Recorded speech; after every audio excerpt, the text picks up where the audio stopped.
All right, here we are, tier 3, dynamic movement. This is where the stuff gets real spicy. Today I have one of my favorite exercises in the entire world. I do this every single week. It's called a single leg RDL, okay? Now, I realize that not many of us have sticks like I do. So I have here a broom. Now the broom is going to be your source of stability for this exercise other than your own musculature and body, right? So sometimes to do this exercise, it's good to start with something that can help you, and then as you get more stable, maybe on set 2 or set 3, you let go of the broom or the stick or whatever you're using, okay? So now a single leg RDL, a single leg Romanian deadlift is what RDL stands for, is a hinging motion, which we've practiced before. We've done 2 legs where we were doing like a deadlift, where we were putting our hips back, sliding down, okay? That's a hinge. This kind of hinge is on one leg, and I'm doing it, okay, without bending my knee. Okay, now I'm going to walk us to that, but that's the idea, okay? So, with the RDL, okay, you're going to choose the leg that you're going to balance on. So I'm on my right leg. I'm going to bend my knee slightly. See how I just did this micro bend, okay?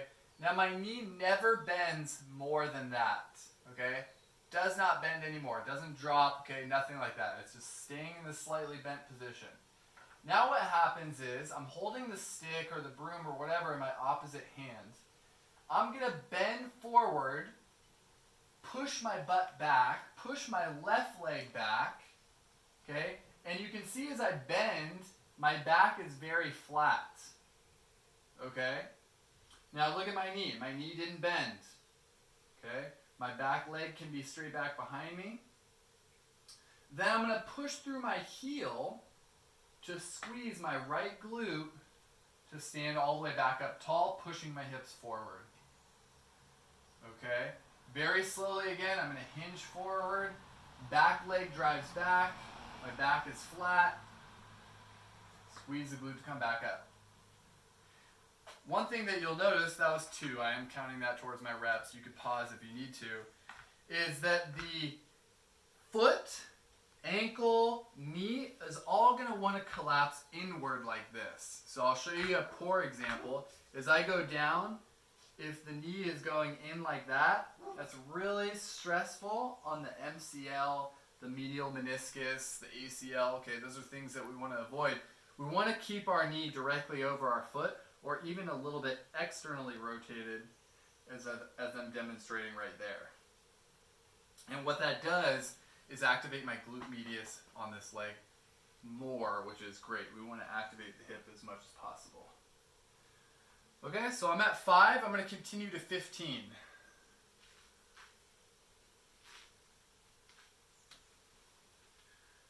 And I'll move so you can see different angles.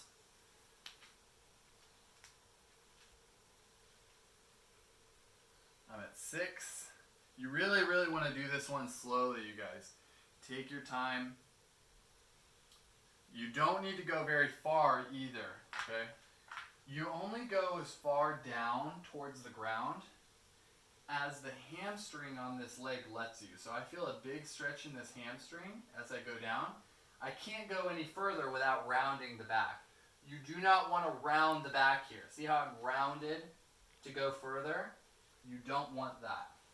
Just like the stretch that we did earlier, the half split stretch, the reason why I showed you that and the reason why we did that is to prepare you for this. Okay?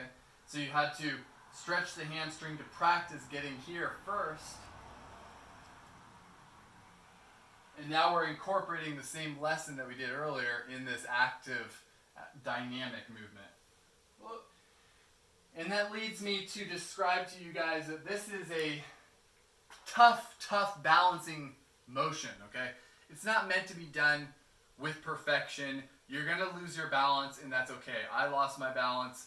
It takes a lot of practice. Now, I'm going to do my other side without a stick or a broom, okay? I'm going to show you what it can look like. I can put my hands on my hips here. Now you can use a stick or broom or whatever you need to keep going, so that's fine. So I'm on my left leg now. lowering my chest.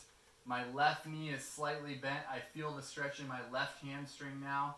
My right leg is back behind me. I squeeze the glute to come back up. Really slow. Feel the stretch. Feel the glute work to bring me back up. My right foot is never touching the ground unless I lose my balance. I mean, of course you can touch it to the ground here if you need to, but the end goal is not touching it to the ground.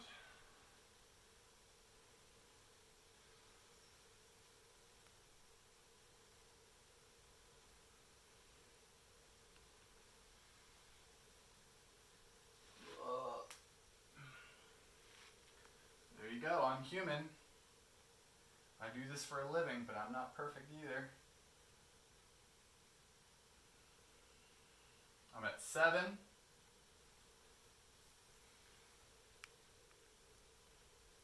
You may notice that the foot and ankle are wiggling. Okay, I'm obviously trying to keep my balance there, so that's pretty normal. I'm not letting my knee collapse inward as I described earlier.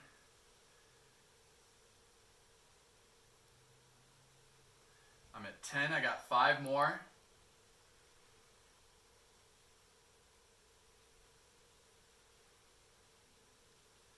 You're going to notice certain things are burning for this one.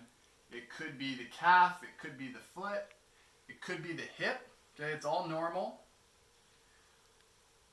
Right now my calf is actually burning much more on my left side than it was on my right.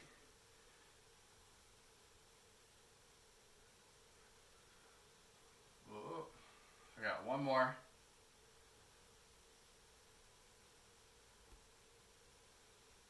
All right, there's 15. Next exercise, we're going to be in a plank / push-up position, okay? And we're going to be working in and out of what's like a lizard stretch, okay? So the hard part about this is having the hip mobility and also arm strength to be able to hold you in the position the entire time. So if you do yoga, this one can be really helpful. This is something that they do in yoga a lot. So here we go. We're going to get into a plank position. So I'm going to have my hands under my shoulders, legs back behind me. My legs are going to be pretty close together and locked out straight. Now what I'm going to do here is I'm going to bring my foot forward just on the outside of my hand, really smoothly and gently, okay, using my core and my hip strength to do so, okay? Now, what you'll see in yoga is a lot of people will kind of jump their leg forward, okay, like that. What I want you to do is to do it slowly and with control using your core, okay, using your control there. So I'm here, watch this tempo. Set gently. Now look at my back leg, still straight and engaged. Now I'm going to lift this left leg, carefully and gently set it down on the right where it started. Now I'm going to go other side.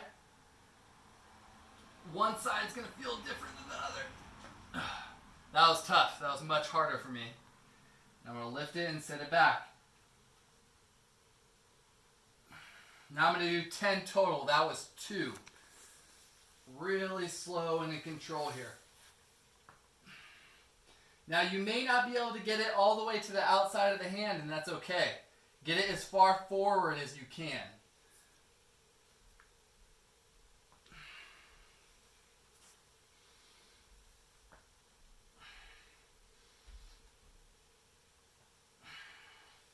Shoulders, core, hips.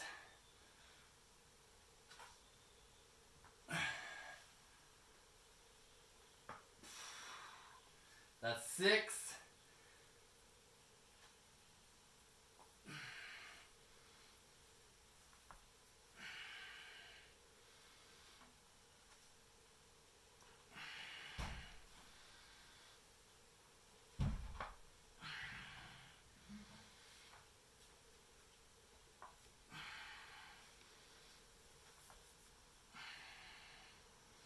Almost done.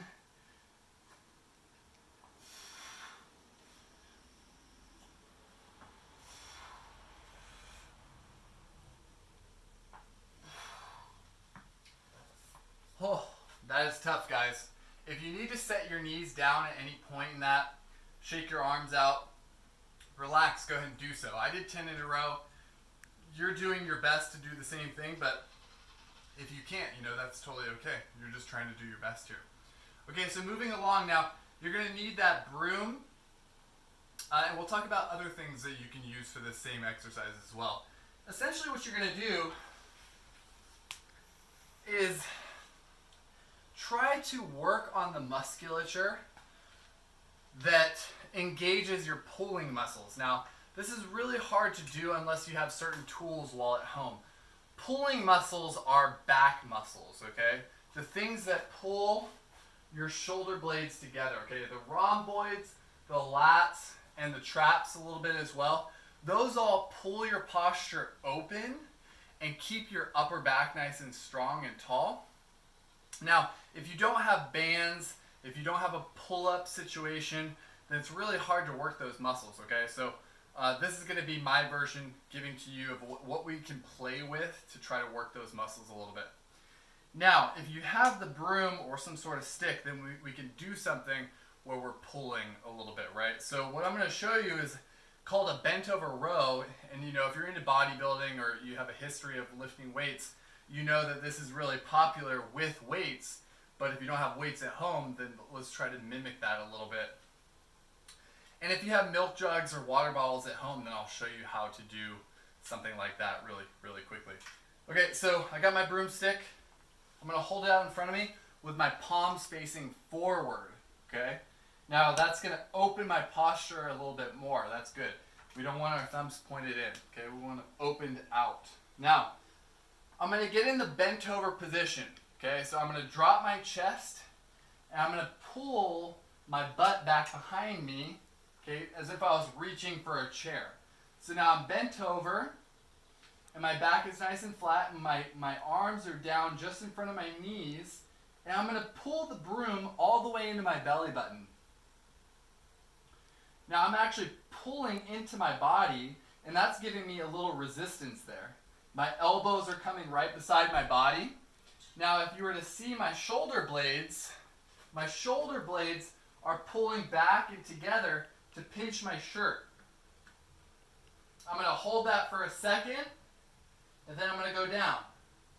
And then I'm going to repeat that. I'm going to do 12 of those. So that's 1, pull, hold, down. Pull, hold, down.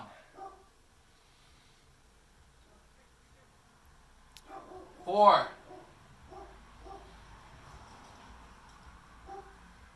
5. Now, I don't have any weight here, right? But the fact that I'm squeezing here and holding, that's where the work is done. That's where the resistance is coming from.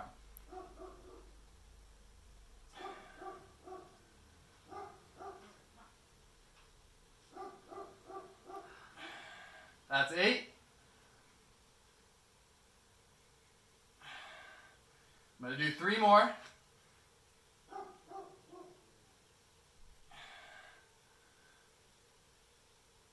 Make sure your chest isn't coming up here, okay? You want to make sure your chest stays down.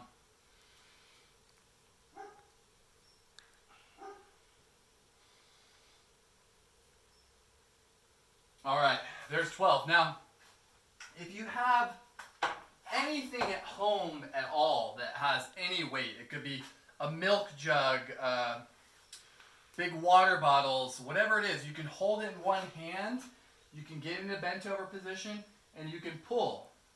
Whatever it is, you can use 2 hands, you can bend over, pull. It could be a pillow, a heavy pillow, whatever it is, you can have your kid, okay, holding them by their arms and pulling them back towards your chest, or something playful like that as well. Whatever it is, if you want to load yourself with more weight, you can do it. You can find something and pull with the shoulder blades driving back, okay? So that is tier 3. That is Thursday, April 16th. That is my dog barking, and I'm Tyler. This is the Thai Way. I will see you guys another day.